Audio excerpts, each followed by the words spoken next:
Ladies and gentlemen, and we are back on the screen. So with you, we will be driving the women healthcare ecosystem very effectively. We'll be spearheading the skilling, innovation, and collaboration, the heart of the summit. The discussion points will be around, moving towards training the workforce, the programs, the schemes, the actions, that are required to maintain healthcare, and of course, collaboration, the partnerships across stakeholders that we're talking for, initiating that effective system and also maintaining it.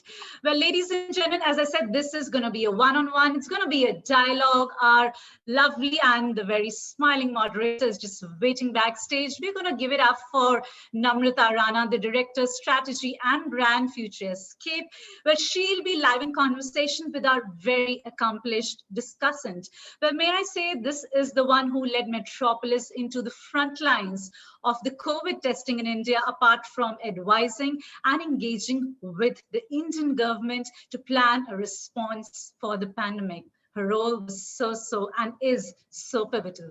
We're passionate about women leadership and empowerment. Our discussant, our special guest, she's committed to supporting the budding women entrepreneurs. That's so beautiful to note. She's also been instrumental in changing the pathology industry landscape in the country, right from being a doctor-led practice to a professional corporate group, in an extremely unregulated, competitive, and a fragmented market. Well, we know that she is named amongst the 50 most powerful women in business by Fortune India. She's going to get and bring with herself a lot of power at the summit. So allow me to please welcome Ameera Shah, the promoter and managing director from Metropolis Healthcare. With that, Namrata, it's over to you. Thank you so very much. It's my pleasure to be here with Ameera today. And I've long been a fan, and I've watched her growth and that of her organization. And there's something that is, so powerful to see a woman succeed so well, and particularly have so much, in these times where we are right in the middle of a pandemic, and the importance of healthcare is absolutely priority and is number one on everybody else's minds. So, but this was not always the case. Economists for most of the 20th century have basically said that, health is an unavoidable expenditure. They've said that, and, important influential economists actually went and said that while costs inexorably rise, outpacing the value of services rendered, therefore investing in healthcare is less rewarding than investing in industrial engines of economic growth. Imagine that, and imagine that statement now. So public health cannot be dismissed so easily. And indeed, population-based public healthcare, individual-centered healthcare are joint accounts in human development that yield rich returns for our economy if they are invested wisely. And population health and national growth also have a bidirectional relationship, as do poverty and women's ill health. This has been made really priority now because we can actually see that investments in health have lagged behind, and awareness has been also very poor. And had that not been the case, maybe the effect of the pandemic would not have been so extreme. So I want to really ask Ameera, and I've been wanting to ask you, what are the challenges that you see right now, and what are the changes that you see in the healthcare ecosystem? Thanks, Namrata. Happy to be here, and thanks to the ET Women's Healthcare Summit as well. It's been obviously a very, very interesting past year, and India has been at a very interesting space, unfortunately, for the past 70 years since independence. As a nation, we have not really invested in healthcare, in public healthcare infrastructure, as ideally the way we could have, should have, wanted to. Various reasons for various governments, obviously, over the past 70 years. But the reality is, this is an area that requires a huge amount of investment and focus going forward. And I really hope that that's the first thing we do, because epidemics like this are not going to be far and few. They're not going to be 1 in 100 years.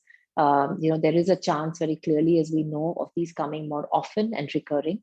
And the countries that have actually managed to battle pandemics and epidemics the best have been the ones who have already established very strong public health infrastructure in every local community, that then acts as a hub for testing, tracing, tracking all kinds of diseases and infections, and actually puts a clamp down on it before it becomes a raging phenomena like unfortunately it is in India today. So therefore, while we can't do this in today's situation as effectively as we would like to, but for the next pandemic, I think it's time that we sort of prepare and we get ourselves very ready. I think we are going to see, my sense is we're going to see sort of a third wave coming into play as well in the next few months. Different parts of the country, timing will be different. And really at this point of time, I think the best thing all of us can do till the country gets vaccinated is to really make sure that we are, as citizens, doing everything we can, which is being careful, wearing our masks, sanitizing, all of those things, keeping our families safe. Because this is a situation of the weakest link. The ones who don't vaccinate, the ones who are not careful, the ones who don't do that actually become the weak link for the rest of society. Because unless majority of society becomes immune, the virus is not going to go anywhere. And the virus can only be weakened when majority of society is strengthened, either through vaccination, through natural antibodies, or by taking care. So I would say, that to me is the most predominant thing that we need to focus on this year.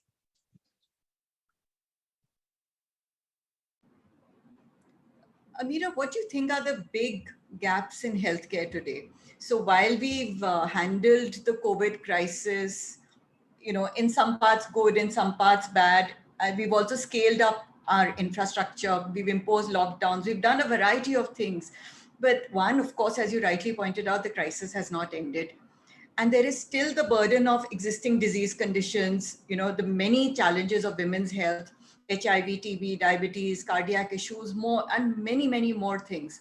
Further, we are about to enter the monsoon season where diseases such as dengue, malaria will proliferate, right? And they'll further stress the healthcare system. I mean, we're not about to enter the monsoon season, we are well in it, sorry. And how can we build a resilient public health system with systems, processes, and scientific knowledge and protocols to deal with this? So, there are many people who say various different things, but in your mind, what are the top 2 priorities that need to be done, not just for now, but for the next 10 years or so? Absolutely right, Namrata. I mean, I don't think we can look at this as a short-term question or answer. This is a long-term investment. And I think the one area that requires maximum focus is, as a country, what is landed up happening, if you look at the public sector of healthcare, there has been, of course, they have a lot of rural sector, primary healthcare centers, etc. But the amount of investment that has gone in either to man it or for technology or from equipment perspective needs to be far strengthened. And if you look at the private sector, and again, even in the public sector, they've invested in the recent years a lot in tertiary healthcare. So you see a lot of AIIMS coming up, you see a lot of big hospitals coming up in the metros. If you look at private healthcare really does maximum amount of its work sort of in the top cities of the country, top 20, 30, 40 cities of the country. But private healthcare has really not managed to significantly enter smaller markets because affordability challenges, logistical challenges, getting talent to those small markets are big challenges. And therefore, private healthcare has sort of kept ourselves limited to certain top 40, 50 cities. What is getting left out in all of this is primary healthcare. That is the start of all healthcare, because unless you have good doctors, good facilities, good diagnostics at the primary healthcare sector, when a basic issue is ignored, it gets escalated then to specialists and to tertiary healthcare. So actually you'll end up seeing even people with cough, cold, or issues which could have been dealt with primary healthcare land up going to tertiary healthcare. Today, the ideas of going to a GP are gone and we go straight to a neurologist or a gynecologist or a heart specialist. We actually skip through primary healthcare a lot. And a lot of that is because that area needs to be strengthened, and specifically in rural India. So to me, that is the number one idea that has to be invested in from a holistic perspective. And the biggest challenge here is manning, because to get good skilled talent to small parts of the country, when they are worried about education for their children, when they are worried about safety, when they are worried about healthcare for themselves and their families, it doesn't happen. If you see what the US did when they started sending doctors to remote parts of the US, they first strengthened the other infrastructure in those cities and those towns because they had to make those parts of the country livable. And then they sent doctors and who were then willing to go. And you actually have to probably pay doctors who are willing to go to rural hinterlands more money than you're willing to pay to doctors who are in cities, because cities have other benefits. I think this has to be holistically thought through and really planned for. So I would say that's definitely one of the areas. And I would say the second area is preventive healthcare, because for a nation of 1.3 billion people, to expect any government to do a magic wand as far as healthcare goes and take care of health of 1.3 billion people is a very, very challenging task. And I think the government not only needs to partner with private healthcare to really support them in this endeavor, but together we have to really push preventive healthcare as a significant force. Today, the kind of food we are eating, the kind of lack of exercise, the sedentary lifestyle we are living, the fact that most Indians are not getting an annual health checkup done, all these things are not helping us because the diseases are growing in our body. And we only come to know when they manifest themselves in terms of symptoms, because nobody's actually checking what is going on inside. If we come to know in advance what's going on, we can solve it early. But if we are waiting for it to show in big symptoms in our bodies, by then it has already become an illness. So to me, primary healthcare investment and preventive healthcare investment are the two big ideas that we need to focus on in the next 10 years. Very well said. I would really agree with you. I think both these areas need to be focused on. But how do we get about to doing it? Does it need a cultural shift?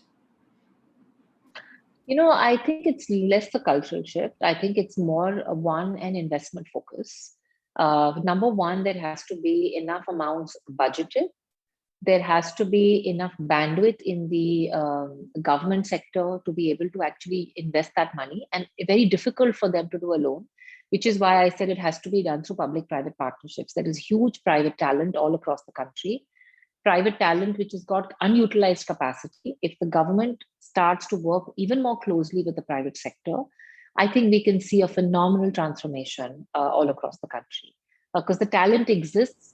If the investment comes from government, talent from private industry, I think we can see a huge boom.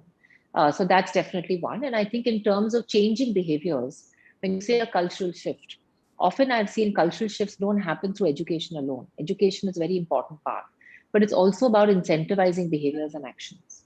So are we creating enough incentives for people to focus on preventive healthcare? Can we use tax subsidies? Can we use, other forms of investment?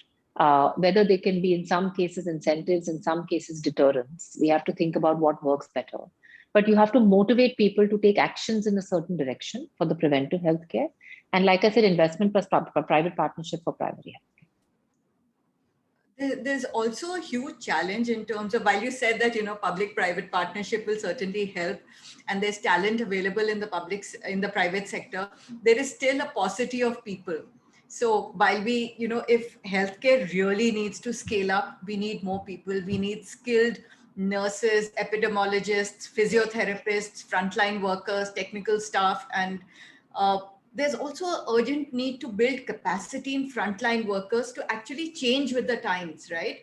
So while the pandemic has taught us that we can scale up when it's important, we need to somehow institutionalize this learning.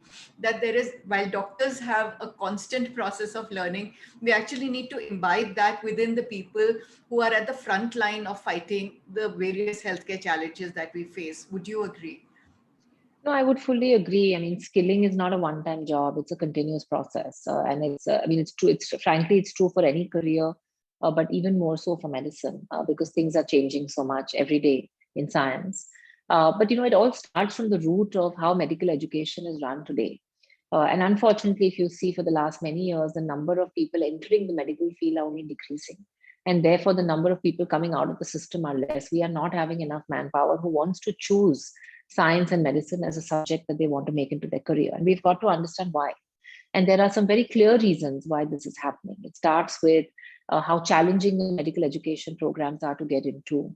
There are obviously a lot of reservations there. So a lot of meritocracy is not what definitely works always in that situation. Even once they graduate, students come out with debts and loans on their head. then they have to figure out what's the right way to do this. I think industry has an ability to absorb talent, right? And I think, of course, if we create these partnerships, then automatically private industry will have more and more business and more patients they have to take care of. Automatically, they need more and more people. So the ability to absorb talent, I think, will come naturally. But today, there is not enough of a supply and a good quality supply, a trained supply that's coming out of the system. So we need to go back to medical education to actually get a better quality, consistent supply of people. Just to give you an example, in a certain state in India, only 2 pathologists come out every year.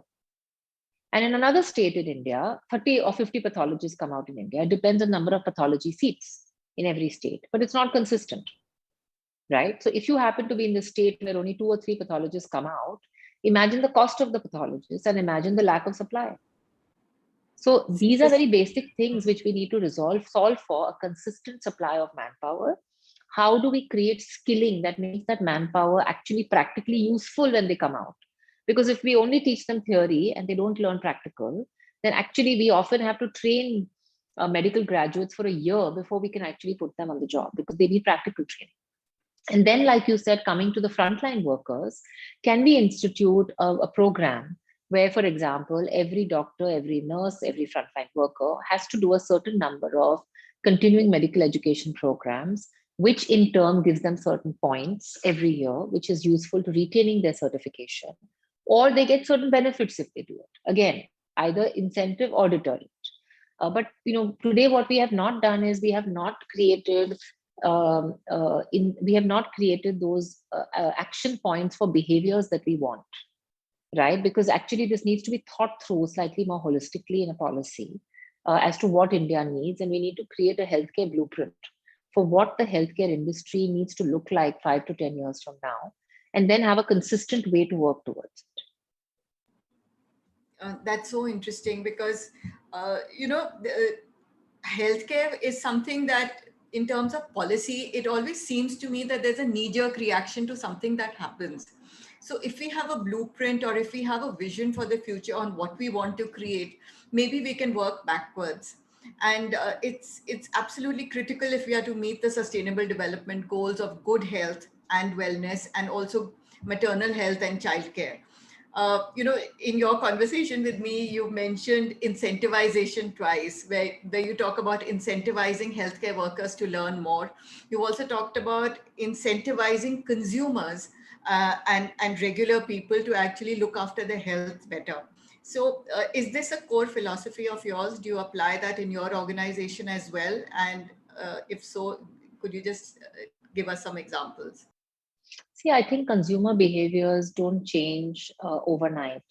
There is, early adopters who think they want to try something new, but most people are what you call as late entrants, right? Where they react to situations. They are not people who are thinking in advance on what's good for me. Let me plan. Let me take care of my health. Otherwise, I'll suffer in old age. I'll have diseases. It will cost me more money. People are not thinking in that line. People are thinking today, oh, I have yummy fast food I want to eat. There's soft drinks I want to drink, etc. Right? So I think if as a country, we want to get people to start thinking in a more long-term way. It's not going to happen only by telling them this is not good for you, this is not good for you. Education is a very important part of it. Don't get me wrong. But like I said giving people actionables to change their behavior, sometimes in the short term, when that becomes then natural to them. I'll give you a simple example. My in-laws have been staying with us for the last year. And my mother-in-law is a diabetic. And for years, we used to keep telling her, please eat this, please don't eat this, education, right? And explaining the logic behind it, etc. But it was very hard for her to change her behavior of the past 70 years in the kind of food that she ate. And then the last many months that she's lived with us, we created the right kinds of food. We put it in front of her. We worked with her to sort of make it easier for her to change her behavior. And as she started changing her eating habits, now thinking about the earlier food she ate, she can't imagine. She says, now this has become natural to me. So it is just about that push sometimes required with people to change habits in the short term, and then automatically they adopt to them in the long term. So how we do that, whether we do it through education, we do it through incentivization, we do it through a push, we need to figure out what suits different categories of people, because everybody responds to different motivations. That's so true. You know, I have the reverse problem. My father's ex-army. So he's used to going for a walk first thing in the morning. And during this pandemic, we are like, please don't go outside. Please don't go outside. It's impossible to get him to change. So it's a reverse issue. But, your organization would have been under tremendous stress, because of the need for rapid testing and for not just for the pandemic, but for the variety of challenges that it has thrown. Were there any specific innovations that you undertook during this period, either in terms of process or in product categories or in terms of your service delivery? I mean, this year has been so incredible for my team because, on one hand, you have customers who obviously very understandably are got a lot of anxiety around wanting their tests fast, wanting to get doctors, lots of things, right, around their families. And you have people calling you and demanding and expecting that everything will be just done instantly. But at the same time, your own employees are sick in some cases. Their family members are sick. You're not functioning with your full capacity. At the same time, government, because of their own pushes and pulls, had to keep changing regulatory issues. So every day we would get a change in what they expected from us, which meant that we had to affect that change in 200 cities every day or every few days, right?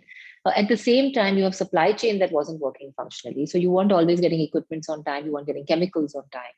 And the people who are bearing the brunt of all these pressures were the frontline workers, because you have customers screaming at you, you have government pushing you, you have vendors not delivering, and that pressure accumulates and you feel sandwiched. And you still have to put on a smiling face with your own worries about your own family and your own health and go and take care of the patient. So they have been rock stars, I mean, across the industry, and of course, especially in Metropolis, they have really put their best foot forward and done the maximum they could. Our job as an organization was to say, our guys are taking so much pressure, putting themselves on the line. What is it that we can do to have their back? What is it we can do to make them feel secure and stable? And we were very clear that this year is all about the employee. The employee will come first, and the expectation of employee comes first. The expectation is the employee will take care of the patient. So we did everything we could from all our practices and policies. We created welfare funds for our staff. We booked them in hotel rooms when they didn't want to go back home. We provided buses and transportation from them to go back and forth. We did lots of things that made them feel safe and stable. That was the number one thing. A lot of bonuses, incentives also, just to make sure that they feel valued from even a financial basis, besides an emotional basis. Besides that, we then moved a lot to automation and technology. We this year adopted a lot more technology, bots at the back end, because we were doing large scale of work, and especially with COVID testing, the kind of data that the government needed from us was incredible. For every patient, there was like a 3-page form that had to be filled, and this had to be plugged into the ICMR portal with all kinds of information that we had to procure from the patient. And this information is important for the government because they were using it to then contact and trace and do all of those kinds of things. But the kind of pressure it put, we had hundreds of people just doing data entry every day. So how do you convert that manual labor when people are falling sick, because this is a skill job, to using bots in some cases, so that you're able to sum up this automatically. So, there's been a lot of innovation that has come this year out of crisis, out of compulsion. And in so many ways, I think it's been good for organizations, because frankly, things maybe we should have done just out of good practice before, we have now done because that was the only way to move forward. So it's been a very interesting, very innovative year, I think, for us as an organization. Thank you so much, Ameera, for your time. And it's been a real pleasure to speak to you. I would just like to summarize by saying that India in particular stands to gain by investing in healthcare. Productivity boost that is promised by a demographically young population can be protected if they are healthy. In addition, education and skilling of a diversified health force can uplift the health services for health protection at both the population and individual levels. When our domestic needs are met, this expanded healthcare workforce can also meet the needs of the global healthcare ecosystem. as both as a rapid action force and as health emergency responses. Innovative healthcare technologies and inexpensive pharmaceutical products can be created at scale for domestic use and global export as well. So there is a lot that India can do in healthcare. And I really hope that by 2030, we are a healthier nation than what we are today. Thank you so very much, Okay. Ameera. Thank you, Namrata. Thank you, Namrata, for saying that. And yes, Ameera, if I talk about, I was very vigilantly listening to your address and the talk that happened between the you two. So how you said we really need to be mindful and listen to our own bodies before the illness sort of manifests itself, right? So I think self-care is just the best healthcare. And Namrata, I got to thank you for doing such a fine job of being the moderator. Thank you very, very much. So ladies and gentlemen, Femtech sector is using technology and innovation to create products and healthcare solutions specific to women. Now that's heartening and motivating to note. With that, we will be cultivating the female health further in our agenda. Yes, it's time for another special address by our seasoned speaker. Ladies and gentlemen, we all got to be avid listeners the moment I am back on the screen. So see you just in a bit.